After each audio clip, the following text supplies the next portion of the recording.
Bienvenidos a The Deep Dive. Hoy vamos a ahondar en la renuncia de Justin Trudeau. Ah, sí, ¿Recuerdan? claro. El que alguna vez fue considerado el Kennedy canadiense. Un giro inesperado, sin duda, pasar de ser una figura política tan popular a renunciar antes de finalizar su mandato. Exacto. Hace tan solo unos años era una estrella en la escena política global, conocido por sus políticas progresistas y carisma. Y ahora, su índice de aprobación ronda un decepcionante 20%. ¿Qué fue lo que pasó? Bueno, eso es lo que vamos a descubrir hoy. Revisaremos la trayectoria de Trudeau desde sus inicios hasta los factores que lo llevaron a su salida. Y exploraremos lo que esto significa para el futuro de Canadá. Para comprender la caída, Ah, debemos recordar el ascenso de Trudeau proviene de una dinastía política. Su padre, Pierre Trudeau, también fue primer ministro. sí. Y cuando Justin Trudeau irrumpió en la escena política, lo hizo con una energía fresca y juvenil. Promovió el liberalismo económico junto con políticas sociales progresistas.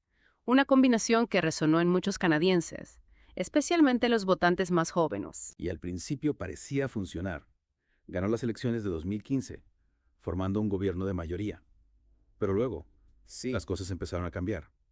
Perdió esa mayoría en 2019, lo que lo obligó a depender de partidos de izquierda para mantenerse en el poder. ¿Podría esto haber afectado la percepción de autenticidad en sus políticas? Sin duda. Este cambio en las alianzas políticas tuvo un impacto significativo. Las concesiones que tuvo que hacer generaron un sentimiento de que estaba abandonando sus promesas iniciales. Y esto nos lleva a otro punto crucial, la economía. Muchos canadienses sienten que la economía quedó relegada a un segundo plano bajo el liderazgo de Trudeau, priorizando las agendas sociales. ¿Es esto una crítica justa o simplemente una percepción? Ambas cosas. Las fuentes que hemos analizado reflejan una creciente preocupación por la economía. Tomemos como ejemplo la crisis de vivienda. Canadá tiene una política de apertura a la inmigración, lo cual es admirable. Pero la falta de construcción de viviendas asequibles provocó un aumento vertiginoso de los precios. Entiendo cómo esto afecta directamente la vida de las personas. Se convierte en una consecuencia tangible de las decisiones políticas. Se podría decir que esta crisis de vivienda es un síntoma de un problema económico más amplio. Exactamente. Y no se trata solo de la vivienda. La deuda nacional también ha ido en aumento. Una preocupación en un país históricamente conocido por su responsabilidad fiscal. Y luego está la gran divergencia, como se le llama la creciente brecha en el ingreso per cápita entre Canadá y Estados Unidos. Estos indicadores no pueden ser ignorados. Parece que existe una percepción creciente de que la fortaleza económica de Canadá se está debilitando. Pero, ¿qué hay de las políticas sociales que eran tan centrales para la imagen de Trudeau? ¿Cómo influyeron en todo esto? Trudeau fue un defensor de muchas causas progresistas: acción climática, reconciliación con los pueblos indígenas, igualdad de género, derechos. LGBTQ+, la lista continúa. Estas políticas, que inicialmente formaron parte de su atractivo, también contribuyeron a la reacción negativa que enfrentó. Es curioso cómo algo que atrae a la gente puede convertirse en un punto de conflicto más adelante. Es como una espada de doble filo. Pero ¿dónde se cruza la línea entre el progreso social auténtico y lo que algunos llaman activismo performativo? Esa es la pregunta clave. Y vemos este debate reflejado en las acusaciones de algunos grupos indígenas que se sintieron utilizados para obtener rédito político. Plantea la cuestión de la autenticidad en la búsqueda del progreso social, un tema complejo que merece una reflexión profunda. Y esta percepción de activismo performativo nos lleva a otro aspecto importante del declive de Trudeau, su desempeño en el escenario mundial. Inicialmente aspiraba a un papel más prominente para Canadá a nivel internacional. Sí quería que Canadá fuera una voz fuerte en el escenario global. Ajá. Pero algunos argumentan que su enfoque idealista chocó con la realidad de las relaciones de poder. ¿Es eso lo que llevó a tensiones con países como China e India? Precisamente. Aunque su objetivo de elevar el perfil global de Canadá era loable, parece que subestimó las complejidades y los riesgos potenciales. Canadá no es una superpotencia y no tiene la misma influencia que Estados Unidos o China. El arresto de una ejecutiva de Huawei en Canadá, por ejemplo, creó una gran grieta diplomática con China. Y luego las tensiones con India, después de que Trudeau insinuara que el gobierno indio podría haber estado involucrado en la muerte de un activista así en Canadá. Estos eventos pusieron de manifiesto la vulnerabilidad de Canadá en el tablero geopolítico. Claro, intentar jugar en las grandes ligas tiene sus riesgos. Pero se podría argumentar que a pesar de los tropiezos, Trudeau logró posicionar a Canadá como un actor relevante en temas globales como el cambio climático y la defensa de los derechos humanos. Es un punto válido. Sin duda, Trudeau logró darle a Canadá una mayor visibilidad en la escena internacional. Sin embargo, la pregunta clave es si esta proyección global se tradujo en beneficios concretos para el país o si por el contrario generó más costos que beneficios. Y aquí es donde las opiniones divergen. Entonces tenemos una economía tambaleante, votantes desencantados y algunos pasos en falso a nivel internacional. Fue esta combinación de factores la que finalmente condujo a la renuncia de Trudeau. Sin duda fue una confluencia de factores, pero también hubo eventos específicos que marcaron la gravedad de la situación. La renuncia de su ministro de Finanzas, por ejemplo, fue un golpe significativo. Demostró que incluso dentro de su propio partido se estaba perdiendo la confianza. Y luego estaba la posibilidad de una moción de censura. Es posible que Trudeau haya optado por renunciar para evitar ser destituido del cargo. Es muy probable. Parece que se dio cuenta de que su capital político se había agotado por completo. Recordemos esas encuestas que mencionamos que mostraban que su partido se encaminaba hacia su peor resultado electoral en la historia. De Kennedy canadiense a una posible derrota histórica, una caída en desgracia bastante dramática, y ahora Canadá se encuentra en una encrucijada. ¿Qué camino tomará el país después de la era Trudeau? Esa es la gran pregunta. El Partido Conservador parece estar listo para capitalizar el descontento actual. Prometen impuestos más bajos y un entorno más favorable a las empresas, lo que podría resultar atractivo para los votantes que sienten que la economía ha sido descuidada. Sin duda, el Partido Liberal tiene mucho en qué reflexionar. ¿Se aferrarán a sus políticas de izquierda o intentarán volver al centro? El futuro de la política canadiense depende de estas decisiones. Exactamente.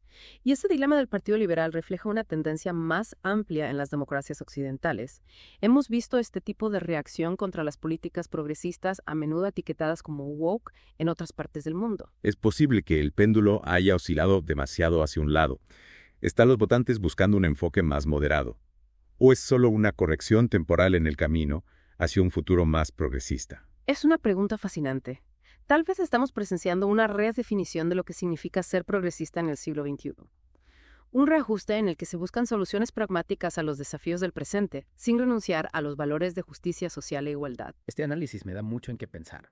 Es sorprendente cómo una figura política puede estar conectada a tantos hilos diferentes, tanto a nivel nacional como internacional. Es cierto. Y es un recordatorio de que la política rara vez es simple. Se trata de navegar por intereses en conflicto, tomar decisiones difíciles y adaptarse a circunstancias en constante cambio. Todo esto nos lleva a una pregunta fundamental. ¿Cuál será el legado de Justin Trudeau? ¿Cómo será recordado por la historia? Es pronto para decirlo con certeza. La historia tiene una manera de revisar nuestros juicios iniciales, pero creo que es seguro decir que Trudeau será recordado como una figura compleja y contradictoria. Complejo y contradictorio, sin duda. Fue amado y odiado con la misma intensidad. Exacto. Un símbolo de esperanza y progreso para muchos, pero también una fuente de frustración y decepción para otros. Definitivamente tenía un don para captar la atención, tanto positiva como negativa. ¿Recuerdan esas fotos suyas haciendo posturas de yoga o usando calcetines coloridos? Claro, era parte de su imagen. Esa aura de vigor juvenil y una ruptura con las tradiciones rígidas de la política. Y funcionó durante un tiempo. Fue visto como un soplo de aire fresco en el escenario mundial, especialmente en comparación con algunos de los otros líderes de la época. Pero también existe la sensación de que tal vez todo era estilo sobre sustancia, que el enfoque en la imagen y la marca terminó eclipsando los logros políticos reales. Es posible. Entonces, ¿fue Trudeau más un artista que un líder? Yo no iría tan lejos. Creo que realmente creía en las causas que defendía. Pero quizá subestimó los desafíos de traducir esos ideales en acciones concretas, especialmente frente a los vientos en contra de la economía y las cambiantes mareas políticas. Parece que su corazón estaba en el lugar correcto, pero tal vez la ejecución no siempre estuvo a la altura. Esa es una forma caritativa de decirlo, pero creo que es importante reconocer que gobernar es difícil. Requiere más que buenas intenciones y carisma. Requiere pragmatismo, compromiso y una comprensión profunda de las fuerzas complejas en juego. Parece que la historia de Trudeau es en última instancia una advertencia. Un recordatorio de que incluso los líderes más prometedores pueden tropezar si pierden de vista las realidades prácticas de gobernar. Creo que esa es una evaluación justa, y es una lección que todos los aspirantes a líderes deberían tomar en serio. ¿Cuál es entonces el veredicto final sobre Justin Trudeau? No creo que haya una respuesta simple. Fue un líder imperfecto, pero también transformador en muchos sentidos. Aportó una nueva energía y perspectiva a la política canadiense y su legado se debatirá durante años. Parece que tendremos que dejar que la historia siga su curso antes de poder juzgar realmente su impacto. Pero una cosa es segura. Definitivamente dejó su huella en Canadá y en el mundo. Sin duda. Y su historia nos recuerda que incluso en el mundo aparentemente estable de la política canadiense, nada permanece igual para siempre. Bueno, ahí lo tienen. Nuestra inmersión profunda en el ascenso y la caída de Justin Trudeau. Hemos recorrido mucho terreno hoy, desde sus inicios como una estrella de rock de la política hasta los complejos factores que llevaron a su renuncia. Ha sido un viaje fascinante, y esperamos que lo hayan disfrutado tanto como nosotros. Ha sido un placer compartir estas ideas con ustedes. Y espero que esta inmersión haya provocado algunas conversaciones que inviten a la reflexión y los haya alentado a profundizar en el mundo de la política. Y recuerden, esto no se trata solo de Justin Trudeau. Se trata de comprender las fuerzas que dan forma a nuestro mundo, los desafíos que enfrentan nuestros líderes y las decisiones que todos debemos tomar como ciudadanos. Así que manténganse curiosos, comprometidos y sigan haciendo esas preguntas difíciles. Así es como creamos un futuro mejor juntos. Gracias por acompañarnos en The Deep Dive. Nos vemos la próxima vez para otra fascinante exploración de las ideas y eventos que importan.